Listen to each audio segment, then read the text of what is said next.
crois que c'est bien de changer régulièrement d'endroit et de faire le Tour de France parce que, en tout cas pour les commerçants que nous sommes, ça nous permet finalement d'animer notre réseau et puis de pouvoir montrer au grand public tout le savoir-faire de Renault en matière de sport automobile, de montrer l'ensemble de la gamme, toutes les nouveautés, de parler du véhicule électrique. Donc c'est bien régulièrement comme ça de pouvoir changer d'endroit après Le Mans et Magny-Cours, de venir dans le sud, ce qui nous permet d'animer notamment toute la direction régionale de Marseille.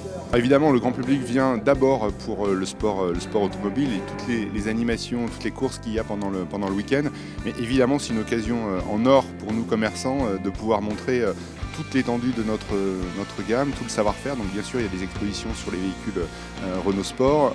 On a mis aussi en avant beaucoup le véhicule électrique puisqu'on arrive en phase de commercialisation. On va rentrer vraiment dans le concret.